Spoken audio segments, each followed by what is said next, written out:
Hello,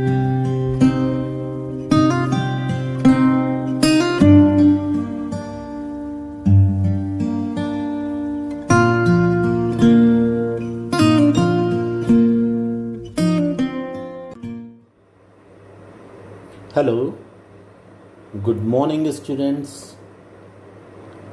class 7th। चलिए आज जो लेसन की बाकी एक्सरसाइजेस थी वो करेंगे।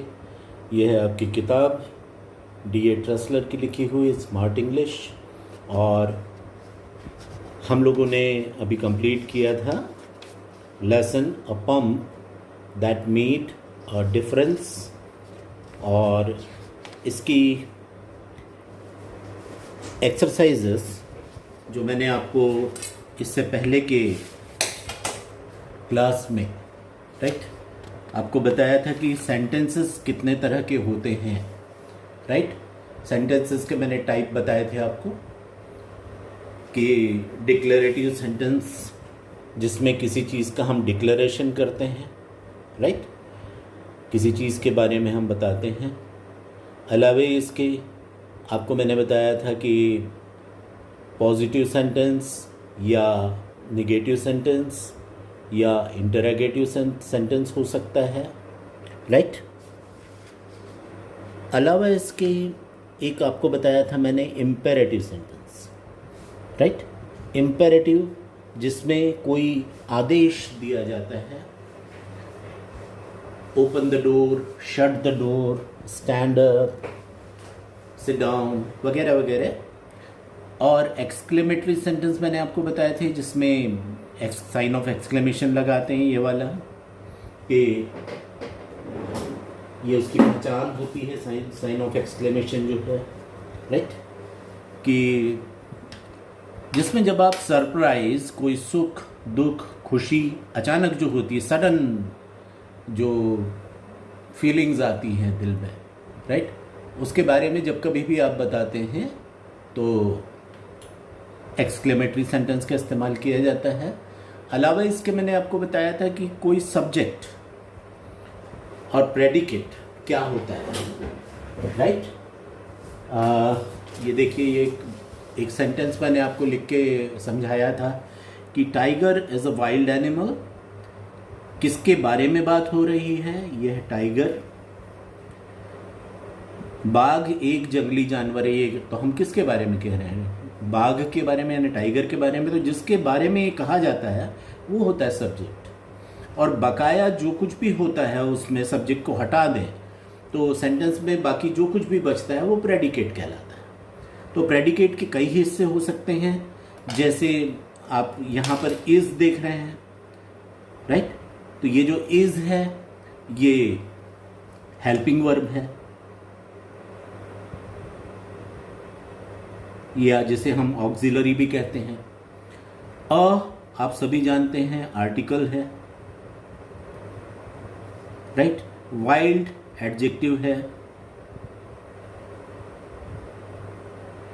एनिमल कॉमन नाउन है। तो this is the way predicate के कई हिस्से होते हैं, और जो सब्जेक्ट होता है वो नॉर्मली नाउन या प्रोनाउन होते हैं।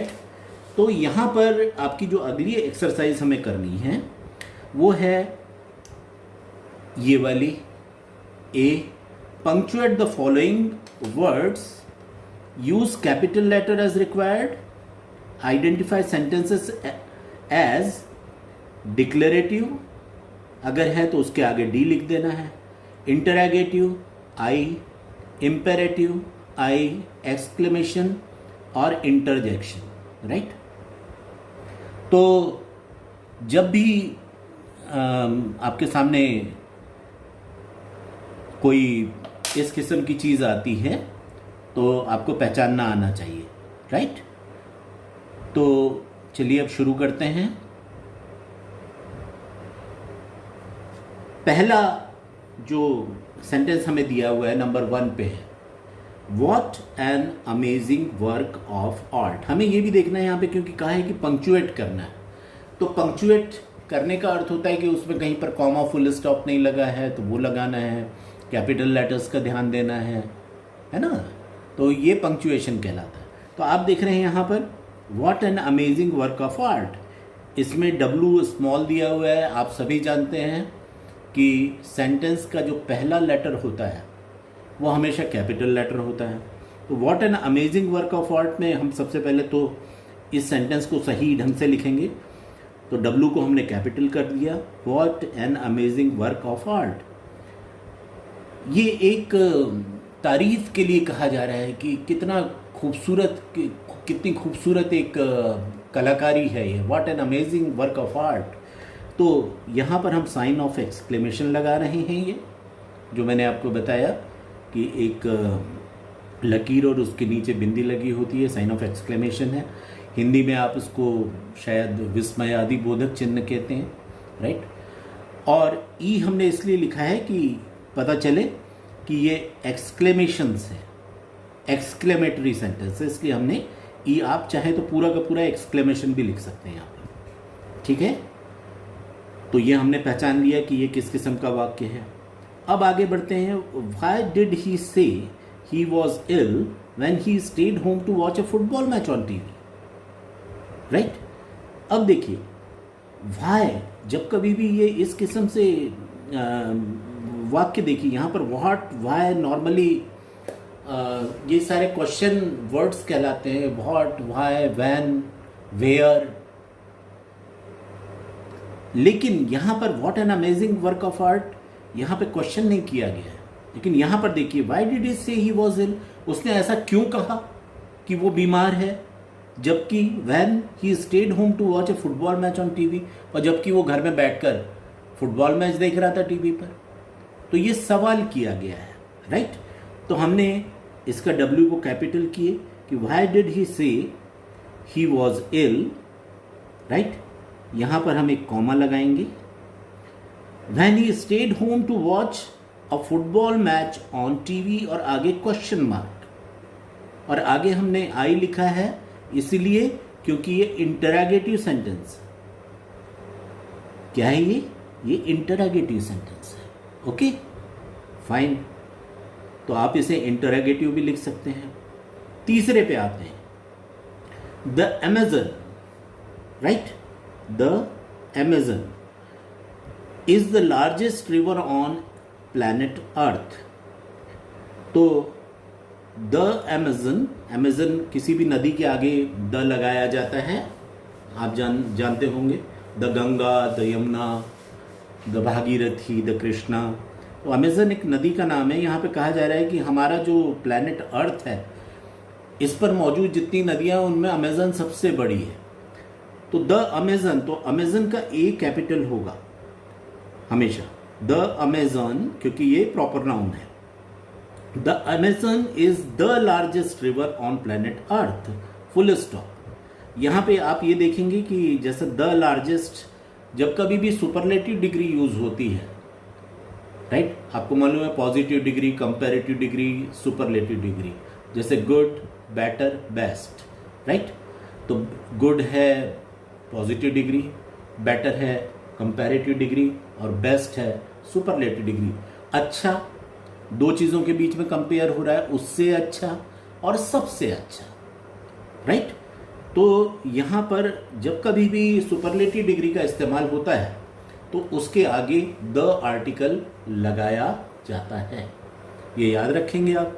तो हमने लिखा the Amazon is the largest river on planet earth, और फुल स्टॉप लगा हुआ है। इसमें सिंपल, ना तो ये सवाल कर रहा है, ना ये ऑर्डर कर रहा है, ना तो इसमें कोई आश्चर्य वाली बात है। ये डिक्लेरेटिव सेंटेंस है, इसमें एक डिक्लेरेशन है, एक सीधे सीधे कोई फैक्ट आपको बताया जा रहा है, राइट। तो इसके आगे इसीलिए मैंने डी लिखा है ताकि डिक्लेरेटिव सेंटेंस आपको समझ में आए, राइट। आगे बढ़ते हैं। Okay, which book did you want at the book fair. आपने किताब का जो मेला था, कई जगहों पे किताब के मेले लगते हैं, उसको बुक फेयर कहते हैं, राइट। तो ये जो बुक फेयर है, वहाँ पर आपने कौन सी किताब खरीदी, ये कहा जा रहा है। Which book did you by at the book fair, right. तो देखिए यहाँ पर एक सवाल किया जा रहा है किसी से कि आपने कौन सी किताब खरीदी, which book did you by at the book fair. तो इसके आगे हमने, आप समझ लीजिए कि W को हमने कैपिटल किया, सबके पहले लेटर्स यहाँ पे स्मॉल दिए हैं, उसको हमें कैपिटल करना होगा। ओके, और क्वेश्चन मार्क आखिरी में लगेगा क्योंकि ये सवाल है, और आई लिखा है इसलिए क्योंकि इंटरोगेटिव सेंटेंस है, right. How silly that is, how silly that is, H को कैपिटल कीजिएगा, इसके आगे साइन ऑफ एक्सक्लेमेशन। ये कितनी बेवकूफ़ी भरी बात है, हाउ सिली दैट इज। तो यहां पर देख रहे हैं ये एक्सक्लेमेटरी है क्योंकि एक्सक्लेमेशन मार्क लगा हुआ दिख रहा है आपको, राइट, एक्सक्लेमेटरी सेंटेंस है। अब आगे आते हैं, स्टॉप, डोंट गो देयर। यहां पे कहा जा रहा है कि स्टॉप, रुको, वहां मत जाओ। तो आप देखेंगे आदेश दिया जा रहा है, राइट। ये रिक्वेस्ट नहीं की जा रही, या आपको कोई डिक्लेयर नहीं किया जा रहा है, ये सिंपली आपसे कहा जा रहा है, ऑर्डर दिया जा रहा है कि स्टॉप, डोंट गो देयर। तो हमने यहाँ पे कॉमा लगाया, स्टॉप, डोंट गो देयर, और फुल स्टॉप है। ये इंपेरेटिव सेंटेंस है, इसमें आई लिखने के बजाय, क्योंकि आई से इंटरोगेटिव भी बनता है, आई से इंटरजेक्शन भी बनता है, तो मैंने अलग से इंपेरेटिव लिख दिया। ओके, अब आते हैं नंबर 7, the river overflowed its banks and flooded the city. कि नदी ने अपने किनारों को तोड़ दिया और शहर में पानी भर गया। The river overflowed its banks and flooded the city, वाक्य वैसे ही रहेगा, पहला कैपिटल हो जाएगा, लास्ट में एक फुल स्टॉप लगेगा, और ये डिक्लेरेटिव सेंटेंस है, इसमें एक फैक्ट बताया जा रहा है कि नदी में बाढ़ आ गई थी, राइट। तो उसको आप डी लिखेंगे, और लास्ट में एक जो है 2 शब्दों का एक वाक्य, ओ माय। ये इसमें आप देखेंगे जब कभी भी ऐसा बहुत ही छोटा सा एक वाक्य से आश्चर्य प्रकट किया जाता है, दुख प्रकट किया जाता है, तो या खुशी प्रकट की जाती है, सरप्राइज प्रकट किया जाता है, तो उसको इंटरजेक्शन कहते हैं, राइट। ओ माय, तो ये एक ऐसा ही है। इसमें अगर ये वाक्य आगे होता तो ये शायद एक्सक्लेमेटरी वाक्य बनता, लेकिन यहाँ पर एक्सक्लेमेटरी वाक्य ना होकर ये ओ माय, ये इंटरजेक्शन है, ठीक है।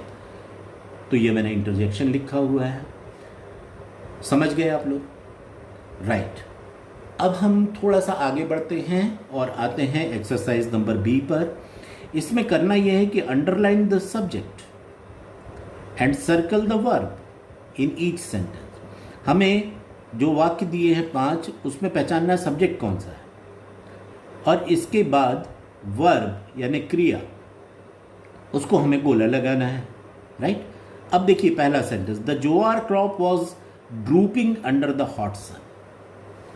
ज्वार की जो फसल है, ज्वार एक किस्म का अनाज होता है, तो ज्वार की जो एक फसल है वो गर्मी के कारण, हॉट सन की वजह से उसकी जो बालियां हैं अनाज से भरी हुई, वो झुक गई हैं। ड्रूपिंग का मतलब होता है झुक जाना, right. It is drooping under the hot सन।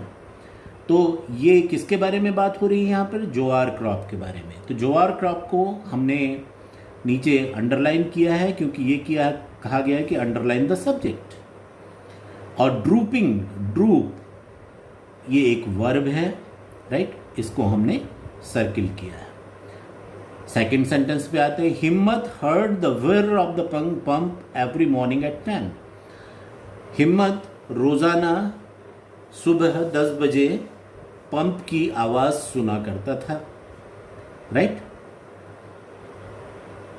किसके बारे में बात हो रही है, हिम्मत सुना करता था, तो हिम्मत के बारे में बात हो रही है। तो हिम्मत इज अ सब्जेक्ट, राइट।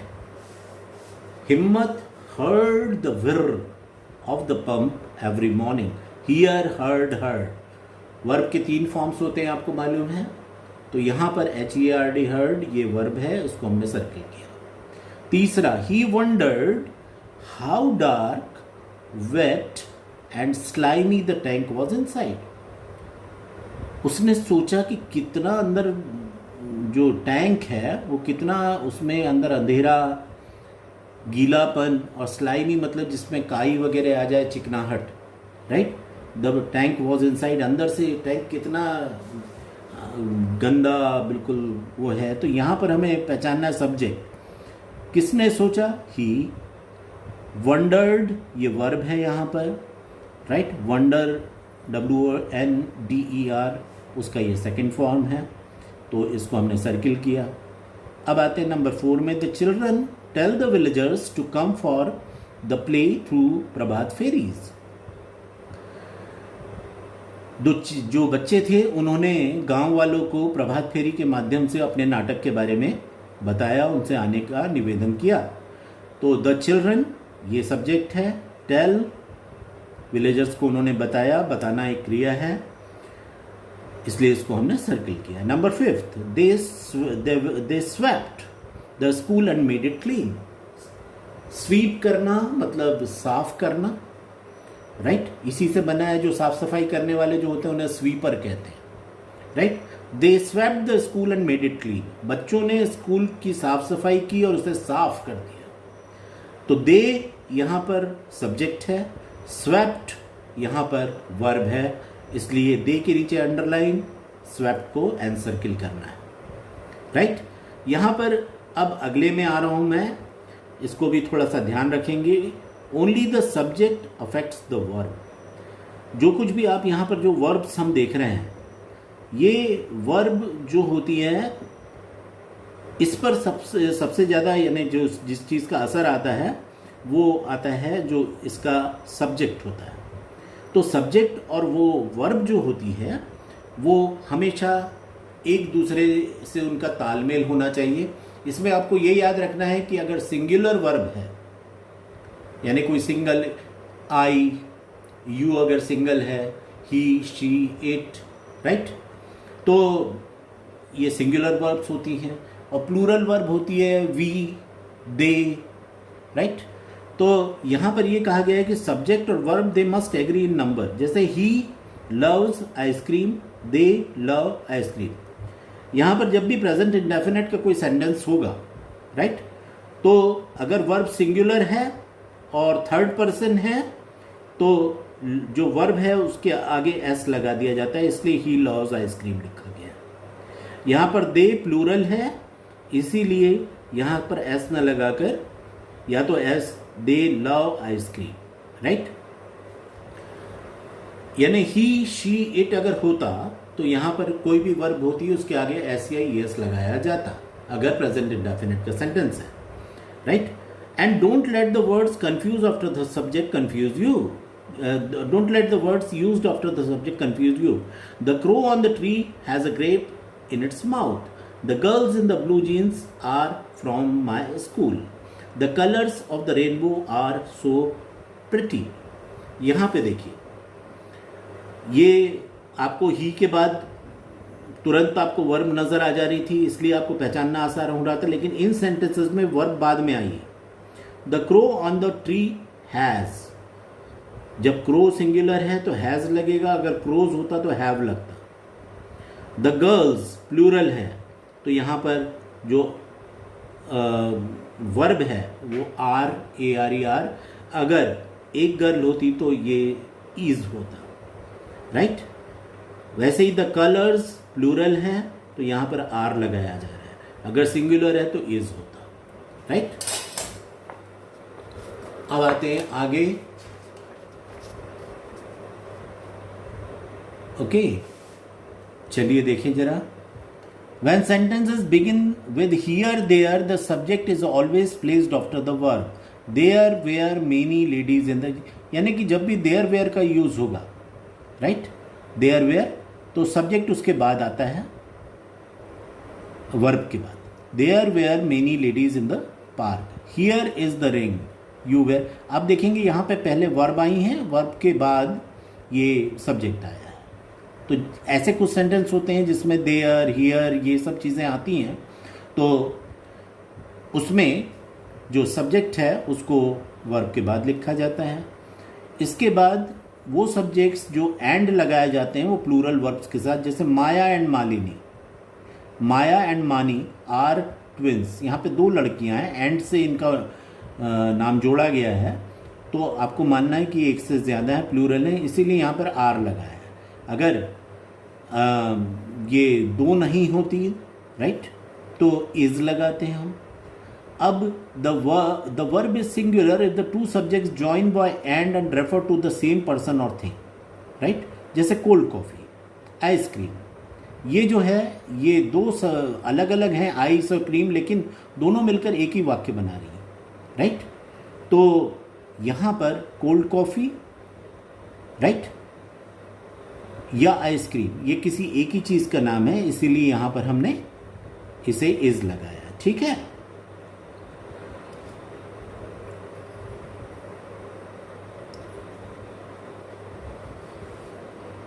चलिए अब यहां पर करते हैं इसके फिल अप द ब्लैंक्स।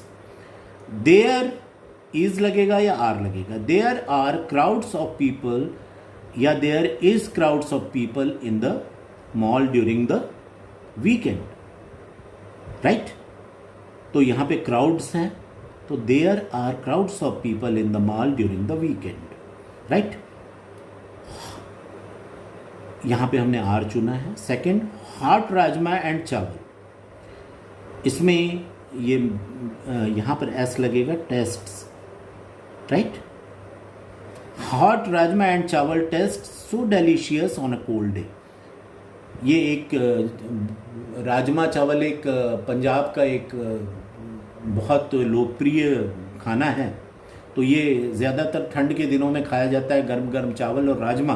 तो ये राजमा चावल, ये जैसे आइसक्रीम और जैसे कोल्ड कॉफ़ी आपसे कहा गया, वैसे ही राजमा चावल जो होता है, भले इसमें एंड से जुड़ा हुआ है ये, इसके बाद भी ये दोनों चीज़ें एक ही को बता रही हैं, इसीलिए यहाँ पर हमने टेस्ट्स लिखा है। ये टेस्ट गलती से लिखा गया था। प्रभा एंड हर फ्रेंड्स, यहाँ पे देखिए एंड इससे जुड़ा हुआ है, हर फ्रेंड्स एक से ज़्यादा हैं, इसलिए हम गो लगाएंगे, go for swimming in the evening, right. The sparrows on the roof have made a nest on our balcony, यहाँ पर हैव आएगा, स्पैरोज प्लूरल है, अगर एक स्पैरो होती तो हैज होता। हियर आर द कीज, आपको बताया ही था, राइट, कि here are the keys of the house, they were in your pencil box. तो आई होप कि इसको आपने लगा लिया होगा निशान, राइट।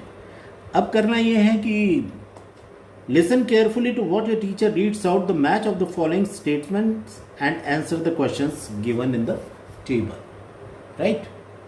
तो चलिए अब देखते हैं इसमें क्या क्या है।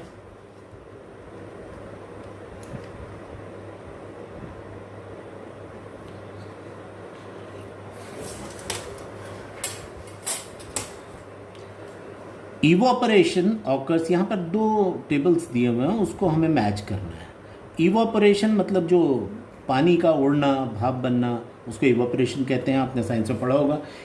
इवोपरेशन ऑकर्स व्हेन, इसका है C, sun heated water turns into water vapour and rises into the sky, यानी पहले का होगा सी।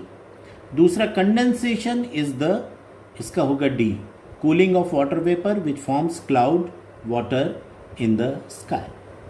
तीसरे का है precipitation occurs A when the clouds get heavy and the water falls down to earth as rain, snow, hail and slit.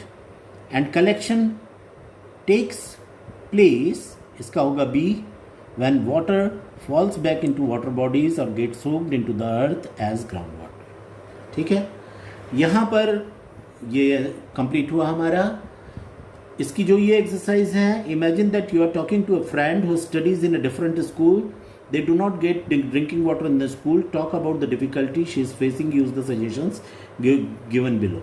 यहाँ पर आपको आपके कोई दोस्त हैं, राइट, जिससे जो किसी और स्कूल में पढ़ते हैं और उनके स्कूल में भी पानी का प्रॉब्लम है और आप दोनों बात कर रहे हैं, है ना। तो यहाँ पर कुछ ये आपके ये दिए हुए हैं कि सलाह दी गई है कि कैसे आपको बात करनी है, और यहाँ पर बात करने के, आपके करने के लिए कुछ नहीं है, इसको देखिए कि किस किस्म से वाक्य बनते हैं, कैसे बनाए जाते हैं। और यहाँ पर भी वही है, यहाँ पर आपको कुछ आपको कुछ सलाह दी गई हैं, राइट, टिप्स दी गई हैं, और इसके आधार पर आपको you visit the building site with your parents. There are some children playing around there. You talk to a little girl who is holding a baby. Write a paragraph about what you saw and learnt at the site. Use some of the ideas given in the text box.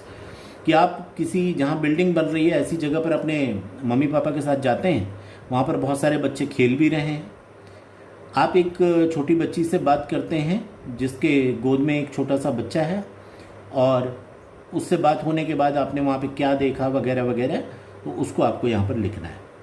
तो ये सारा काम आपको करना है। यहाँ पर कुछ today was an interesting day, so I went with my parents to a building site, I saw lots of children, some playing with a crack वगैरह वगैरह, आप खुद इसको बनाइए। तो इस तरह से आज का ये लेसन आपका ये कंप्लीट होता है, राइट। ये कुछ काम जो आपके लिए मैंने दिया हुआ है, और अगला जो लेसन होगा वो reaching the top of the world, right, ये हम शुरू करेंगे अगले क्लास में, है ना। Till then, goodbye and good luck. Thank you all.